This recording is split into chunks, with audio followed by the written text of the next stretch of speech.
Tahiti, pour moi, c'est l'une des plus belles destinations que j'ai pu faire, je pense.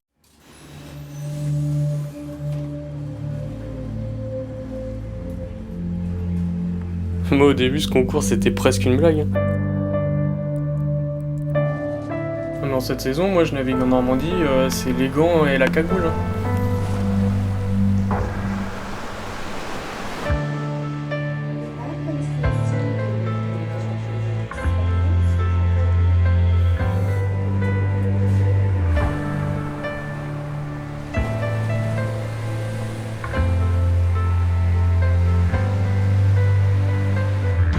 On avait choisi Hugo parce que Hugo c'était le candidat idéal, on peut dire, puisqu'il n'avait jamais voyagé. Tahiti pour lui c'est un poster avec des cocotiers.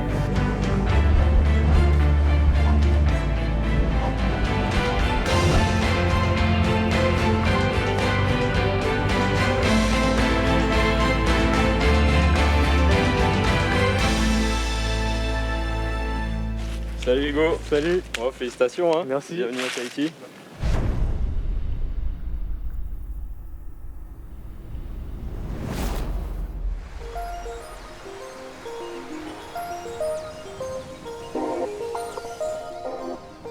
De l'eau turquoise, plage blanc, cocotier. On va décoller sur la petite langue de sable et c'est parti, c'est magnifique, sublime.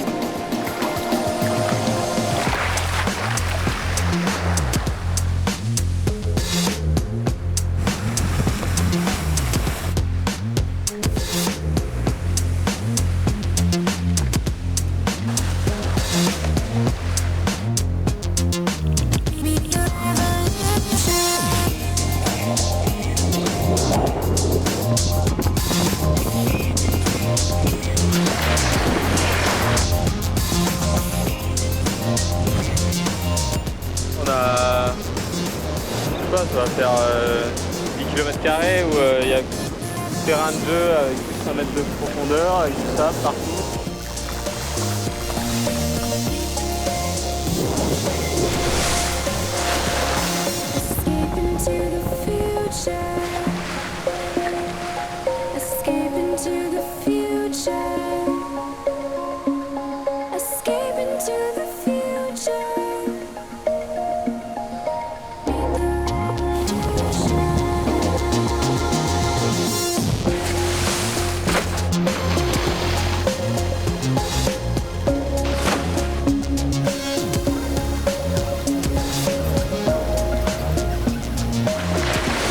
Et à force de faire des décollages bateau, après tu apprends à décoller n'importe quoi.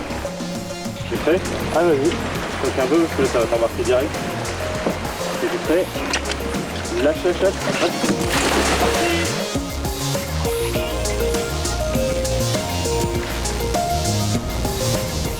Bon, généralement je suis pas très fan des boat trips parce que en fait tu dois t'abriter du vent et des vagues alors qu'en kite on cherche du vent et des vagues. Par contre à Tahiti, l'avantage c'est qu'il y a un lagon, donc tu peux aller te protéger dedans avec le bateau et pouvoir rider les vagues ou pouvoir rider dans le lagon. Ah, la session de folie là.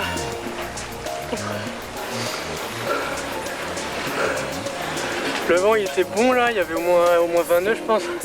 C'était trop bon.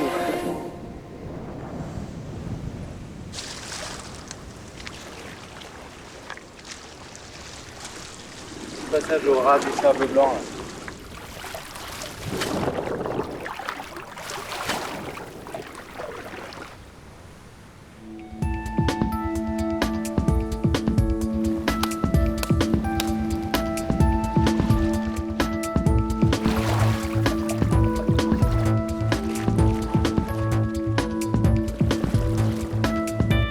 Bah ouais, première fois que les cocos, moi d'habitude je les achète en supermarché. Et là on arrive en stand-up sur une petite île déserte. On trouve plein de noix de coco et bah du coup on va se régaler.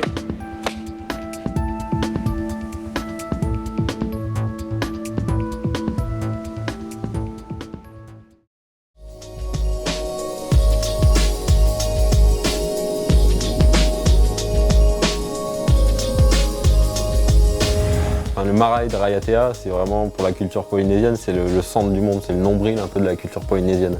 Pendant très longtemps, tous les Polynésiens d'Hawaï, de Tahiti, de l'île de Pâques et de Nouvelle-Zélande se réunissaient à cet endroit-là. Donc c'est vraiment un endroit symbolique pour la culture polynésienne. Et on a rencontré un monsieur qui nous a expliqué voilà, tout ce qui s'y passait.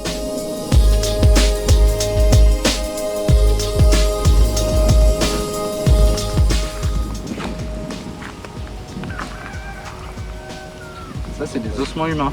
Oui, des ossements humains.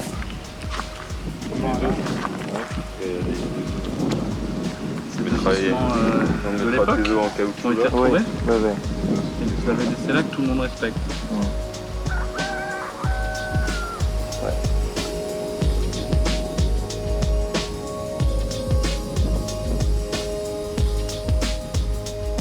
Bah, c'est impressionnant. Ça a l'air émouvant pour lui d'en parler, de toutes ces histoires, toutes ces racines. Ça force le respect en tout cas.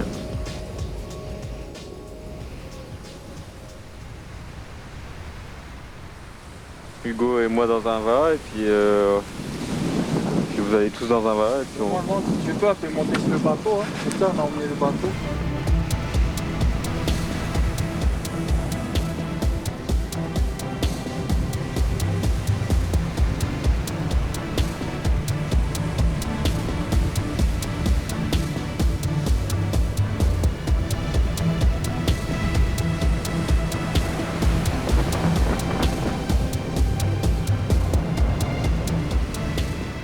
Faire de la pirogue, c'était dément.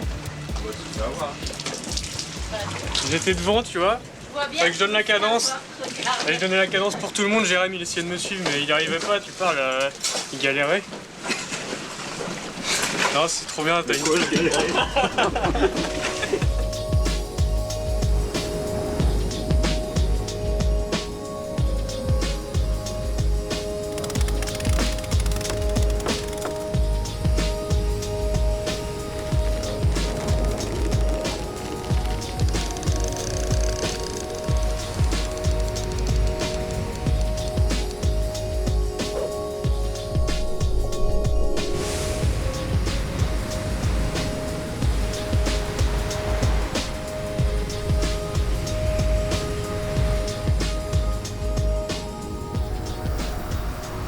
Avec Ben et Jérémy dans la petite annexe, on est parti aller dans la face là-bas parce que Ben il a un popper, ça. Ouais, popper.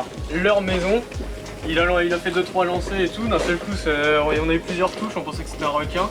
Il a commencé à ramener et tout. À un moment, ça a piqué. Il s'est retrouvé comme ça. Ça est tombé du bateau. Complètement en arrière sur le bateau. Jérémy était mort de rire, il a passé la marche arrière. Ben il était comme ça, prêt à tomber. La canne elle était pliée à 90 degrés, à toucher l'eau quoi.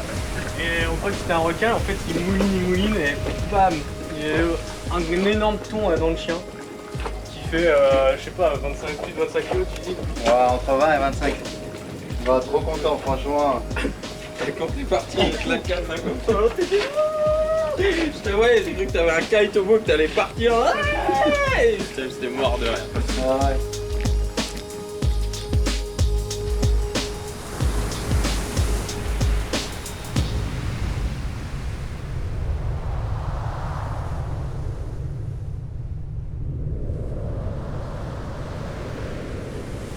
On a vu une passe sur la carte. Et généralement quand il y a une passe, il y a une vague. Et là on a trouvé une belle vague. Le vent il semble être dans la bonne orientation, tu vois, il vient là-bas. La vague elle est juste devant nous. Et la vague elle est magnifique. Elle est tubulaire, très rapide, donc pour le kite c'est vraiment parfait. Je pense que je vais emmener Hugo pour qu'il voit un peu comment ça se passe. C'est un peu chaud mais on va y aller petit à petit et ça a l'air top.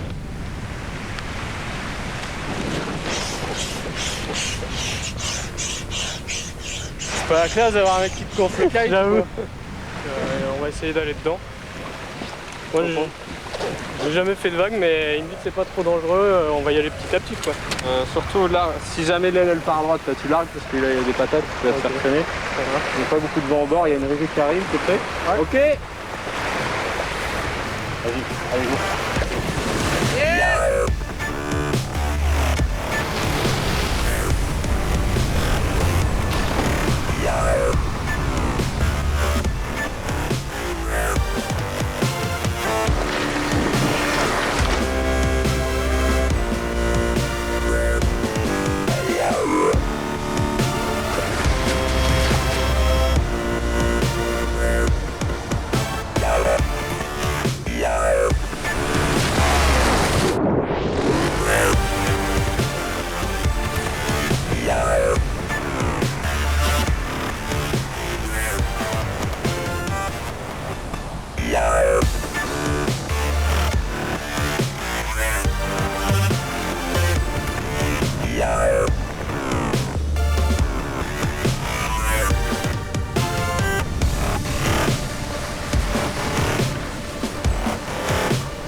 le vent il est parfait, il est orienté parfaitement. Ça remonte vraiment vite, le corail, et la vague elle est très rapide. On n'y croyait pas vraiment. Et en fait, c'était vraiment la journée. Hugo, il avait la banane jusque là. Pour moi, ça reste une de mes meilleures journées de l'année.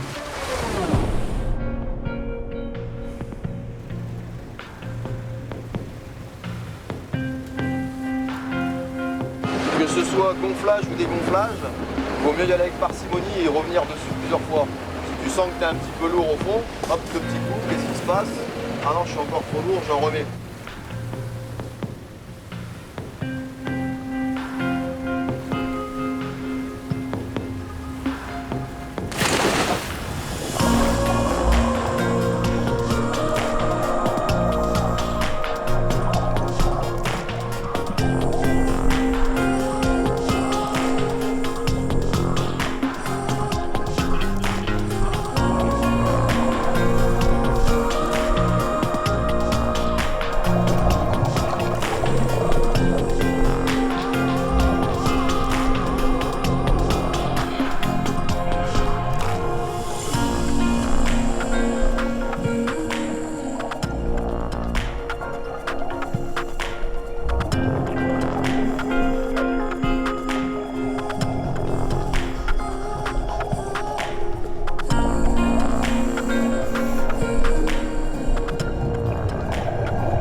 Pas isoler un truc du trip que je retienne, tout est à retenir.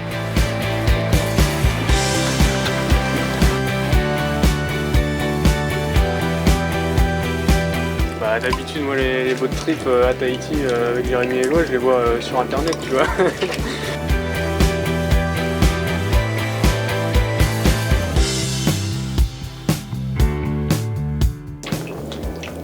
Tu verras quand tu vas rentrer, ça va être dur de raconter à tout le monde. Parce qu'ils vont te dire, bah alors c'était comment?